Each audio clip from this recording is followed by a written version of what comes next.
Assalamualaikum warahmatullahi wabarakatuh. Bismillahirrahmanirrahim. Ashhadu an la ilaha illallah wa ashhadu anna Muhammadar Rasulullah. Allahumma salli ala sayyidina Muhammad wa ala ali sayyidina Muhammad. Rabbi syrah li sadri wa yassir li amri wahlul 'uqdatam min lisani yafqahu qawli. Amin. Bismillahirrahmanirrahim. Salam hormatku, salam ta'zimku selalu buat para sahabat-sahabatku tercinta, baik yang ada di dalam ataupun yang ada di luar negeri. Semoga kita semua senantiasa selalu di dalam keridhaan Allah Subhanahu wa ta'ala. Amin ya rabbal alamin.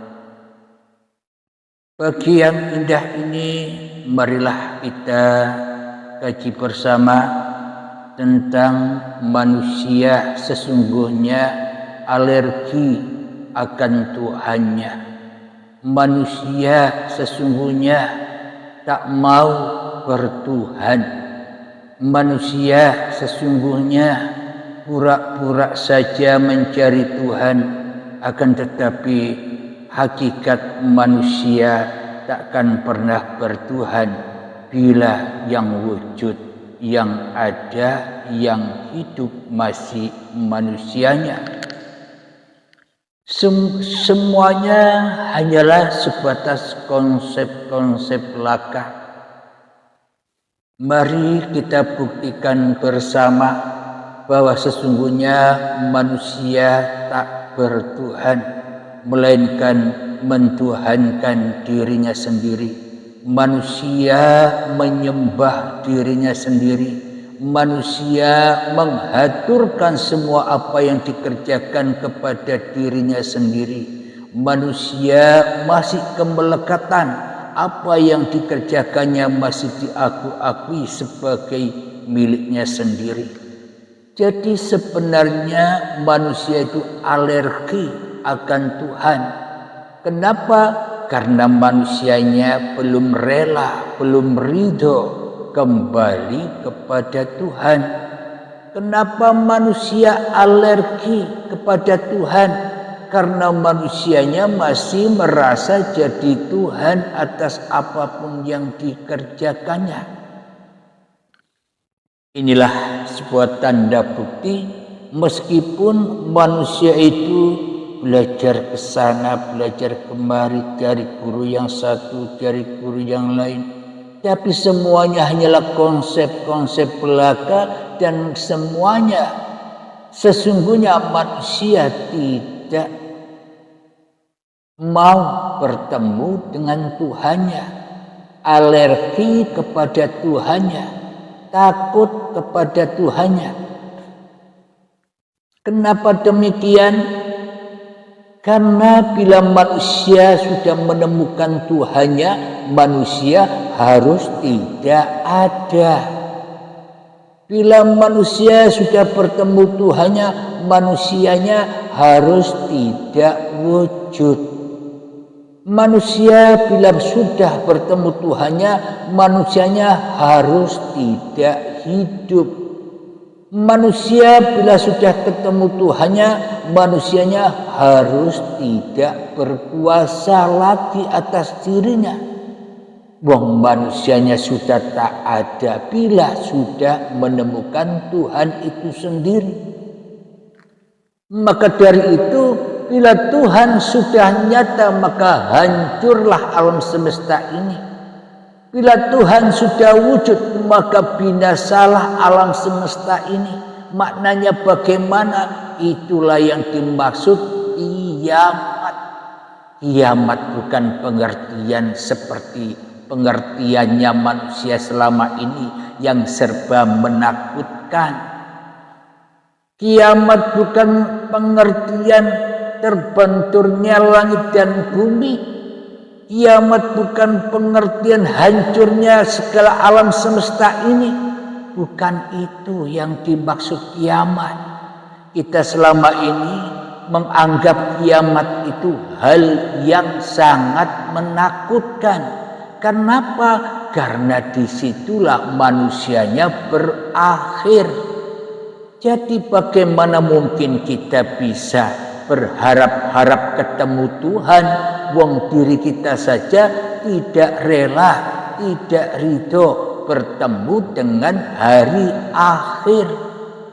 Bagaimana mungkin kita mengaku-ngaku cinta Tuhan sementara kita tidak mau bila Tuhan itu ada. Bila kita tidak mau bila Tuhan itu wujud. Bagaimana mungkin kita bicara aku cinta Tuhan sementara Tuhan kita tenggelamkan di dalam dada kita supaya Tuhannya tidak wujud dan yang wujud masih diri manusia kita. Semua itu kan hanya khayalan belaka. Maka dari itu sesungguhnya manusia itu alergi akan Tuhan, tidak mau bila Tuhan itu wujud. Manusia lebih cinta kepada dirinya sendiri yang diwujudkan. Manusia lebih cinta kepada dirinya sendiri yang dihidupkan. Manusia lebih cinta kepada hawa nafsunya sendiri yang dikuasakan, yang dipersembahkan, yang dipuja-puja hanya diri manusia itu sendiri. Selagi konsep ketuhanan kita masih demikian, maka selamanya kita akan buta hidup di dunia ini. Bila kita buta hidup di dunia ini, apalagi di dalam akhirat. Bila di dunia ini saja tidak bisa kembali, tidak bisa bertemu kepada Allah, apalagi di akhirat nanti. Dalam sebuah ayat, Bismillahirrahmanirrahim, Man kana fi hadhihi a'ma fahuwa fil akhirati a'ma wa adallu sabila. Barang siapa di dunia ini buta mata hatinya, maka di akhiratnya pun kelak akan buta mata hatinya, bahkan tersesat-sesat jalannya. Sadaqallahul azim. Maka dari itulah bila manusia tidak menemukan Tuhannya saat ini juga, bila manusia tidak mau mengakhiri dirinya saat ini juga, maka selamanya manusia akan dituntun oleh iblis dan setan, dituntun oleh kemungkaran hati manusia itu sendiri di dalam mengarungi kehidupan ini. Sehingga rasa takut, gelisah, sedih, marah, gundah, dendam, sombong meliputi hati manusianya. Karena manusianya masih mengikuti langkah-langkah setan, langkah-langkah musuh daripada mengikuti kembali kepada Tuhannya. Manusia lebih cinta kepada keberadaan diri manusianya di dalam hatinya daripada keberadaan Tuhannya di dalam hatinya. Manusia lebih cinta kepada kehidupannya pribadi daripada kehidupan Tuhannya yang mempribadikan dirinya. Manusia lebih cinta kepada kekuasaan dirinya daripada kuasa Tuhan yang ada pada dirinya. Apakah yang demikian dikatakan bertuhan? Sebenarnya manusia itu alergi akan Tuhan, tidak mau bertuhan, mencari ilmu ketuhanan, mencari ilmu agama, mencari ilmu makrifat hanya untuk bekal pinter-pinteran, hanya untuk bekal gagah-gagahan, hanya untuk bekal sombong-sombongan. Semakin banyak ilmu manusia, semakin sombong, semakin merasa makrifat manusianya semakin jauh daripada makrifat itu sendiri. Alhamdulillahirabbil alamin, semoga dapat dipahami ya. Apa buktinya bahwa manusia itu pura-pura saja mencari Tuhan? Karena sesungguhnya manusia alergi akan Tuhan. Manusia tidak berani bila mengakui bahwa dirinya adalah bayangan Tuhan. Manusia tidak berani syirik. Manusia tidak berani murtad kepada dirinya sendiri. Manusia tidak berani memutus dirinya sendiri. Manusia tidak berani membaiat dirinya sendiri. Bagaimana mungkin manusia itu bisa bertemu Tuhannya sementara hijab yang tebal, yakni kewujudan diri manusianya, belum bisa dihancurkan? Bagaimana mungkin manusia bisa kembali kepada uripe Allah sementara uripe manusianya masih gagah perkasa? Bagaimana mungkin manusia bisa kembali kepada wujudullah sementara wujud diri manusianya masih gagah perkasa? Bagaimana mungkin manusianya bisa kembali kepada kuasa Allah sementara kuasa diri manusianya masih gagah perkasa? Jadi sebenarnya musuh seluruh umat manusia adalah bukan manusia yang lain yang ada di luar diri kita, tapi musuh yang sebenar-benarnya musuh bagi setiap manusia adalah setiap manusia itu sendiri. Musuhnya adalah dirinya sendiri. Kita selama ini hanya memuja-muja musuh kita. Kita hanya membuang-buang duit, membuang-buang harta, membuang-buang kekayaan hanyalah untuk pemuas musuh kita. Kita melaksanakan sholat untuk pemuas musuh kita. Kita melakukan zakat, puasa, haji untuk pemuas musuh kita. Padahal itu musuh kita. Apa yang kita kerjakan, apa yang kita lakukan selama ini selalu dan selalu kita persembahkan kepada musuh kita, yakni kepada hawa nafsu. Otomatis semuanya apapun yang kita lakukan otomatis linnas, linafsi, tidak akan pernah bisa lillahi ta'ala. Kenapa?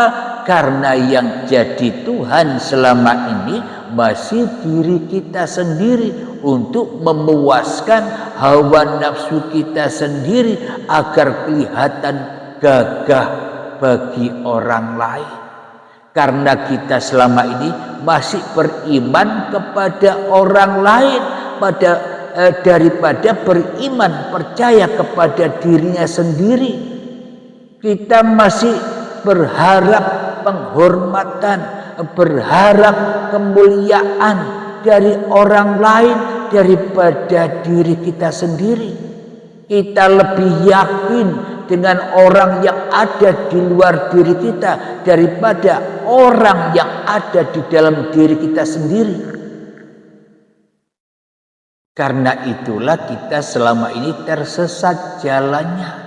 Hidup di dunia ini mengembara di dalam kegelapan, mengembara di dalam hidup kemanusiaannya, mengembara di dalam kekuasaan manusianya, mengembara di dalam kewujudan manusianya. Itulah alam kegelapan itu. itu. Itulah alam misteri itu. Itulah alam gentayangan itu. Manusia selalu bergentayangan kepada apa-apa yang ada di luar dirinya. Karena manusianya masih mati hatinya, masih ingkar hatinya, masih syirik hatinya kepada Tuhannya, maka mati gentayangan. Mati hatinya, keras hatinya melebihi kerasnya batu, maka hatinya, pikirannya, akalnya, rasanya gentayangan kepada apa yang ada di luar dirinya. Padahal apapun yang ada di luar dirinya itu tidak ada tanpa dirinya. Diri manusia tidak menyadari bahwa dirinya adalah imamnya alam semesta ini. Diri saya, diri Anda tidak yakin, tidak percaya bahwa diri kita masing-masing adalah khalifah fil ard, wakil-wakil Tuhan, bayangan-bayangan Tuhan yang ada di dunia ini.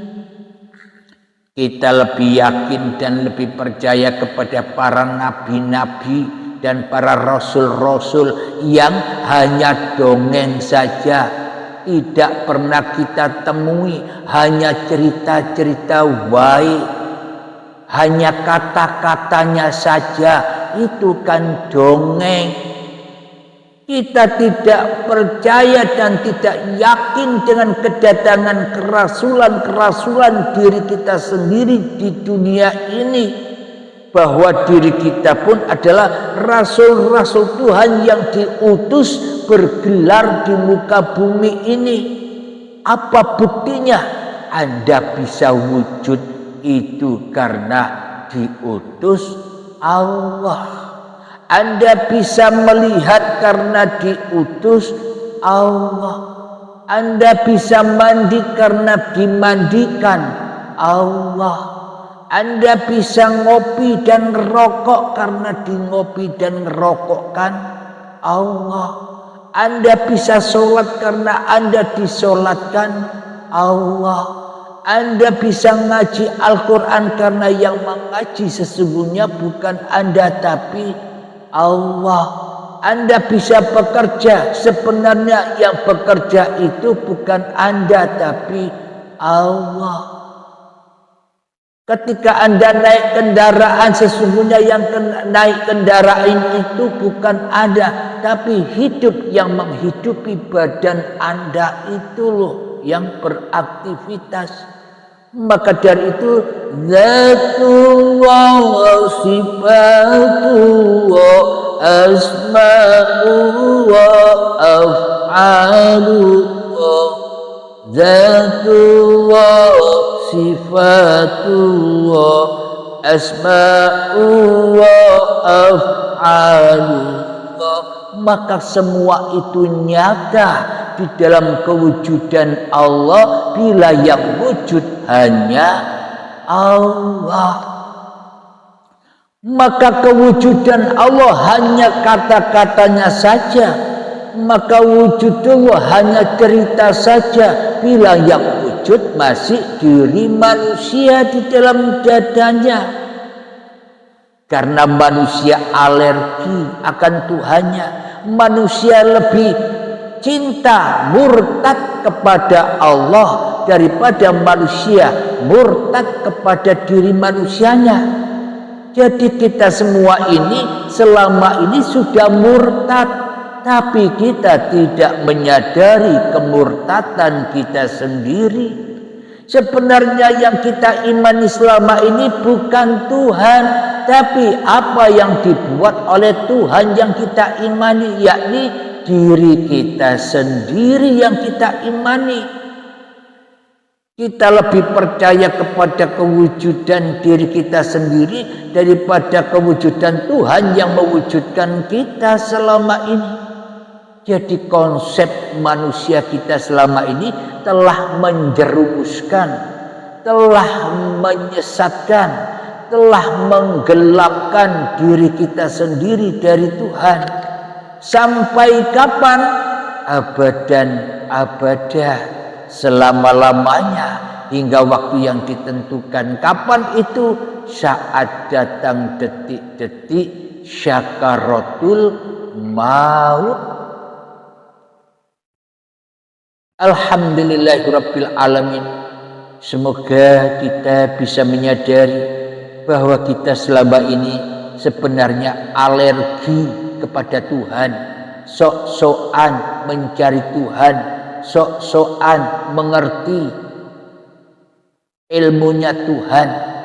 Tapi kita selama ini alergi bila Allah yang wujud. Kita tidak mau bila Allah yang wujud. Kenapa? Karena bila Allah yang wujud, manusianya kan harus tidak wujud. Jadi seluruh umat manusia takut bila dikatakan dirinya tidak wujud. Kenapa? Karena kalau dikatakan dirinya tidak wujud kan berarti mati. Setiap manusia takut mati. Padahal setiap manusia sudah mati, tapi kok takut mati?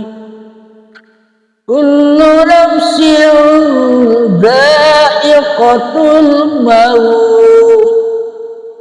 Setiap diri yang bernyawa pasti kedatangan kematian. Kita ini selama ini sudah mati, mati hatinya, mati jiwanya, mati rasanya, mati hidupnya, mati kehendaknya, sudah mati. Hati kita keras melebihi kerasnya batu. Uang sudah mati, disiksa di dalam alam kubur, disiksa batinnya di dalam badannya, ditakut-takuti dengan perkara-perkara dunia, digerogoti oleh cacing tanah, digerogoti oleh keinginan-keinginan manusianya. Sudah panas di dalam kehidupan, manusia sudah mati, kok masih takut mati? Ini kan aneh. Wong sudah mati kok takut mati? Padahal mati di dalam lillah, mati di dalam pengabdian, mati manusianya maka hiduplah Tuhannya. Karena kematian itu masih misteri bagi manusia. Kematian itu masih menakutkan bagi manusia. Manusia menganggap sebuah kematian itu adalah sebuah penyiksaan dan kesakitan, penuh dengan ketidaknyamanan. Karena minimnya manusia informasi apa yang dirasakan ba'da baiat atau ba'da kematian, manusia masih menyangka dengan prasangkanya bila mati itu tidak enak. Karena manusia mengikuti langkah-langkah setan, manusia mengikuti bisikan-bisikan setan supaya takut mati. Kenapa? Karena bila manusia harus mati, maka siapa lagi yang akan digoda oleh setan?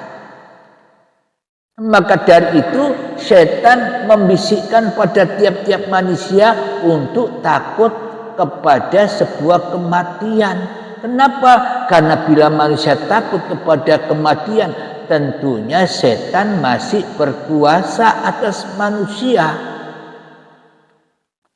Namun bagi manusia yang berani murtad kepada setan, yang berani murtad kepada hawa nafsunya, yang berani melepaskan kemelekatan diri manusianya lewat pintu bimbingan baiat, maka bila manusianya sudah rela, ridho, murtad, meninggalkan, memutuskan kedirian manusianya, maka disitulah keselamatan.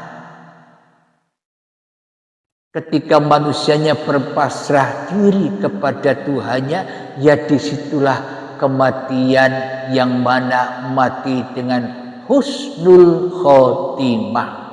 Selama ini kita sudah mati, tapi mati dengan apa? Mati dengan su'ul khotimah. Masih keakuan diri manusianya, itulah su'ul khotimah. Masih linnas, itulah su'ul khotimah. Inilah bukti bahwa sesungguhnya manusia itu alergi kepada Tuhan. Kenapa? Karena manusia tidak mau ada Tuhan lain yang selain diri manusianya di dalam hatinya. Manusia tidak mau disaingi. Karena itulah sebenarnya manusia alergi kepada Tuhan dan tidak bertuhan. Kecuali mentuhankan awake dewe. Alhamdulillahirabbil alamin.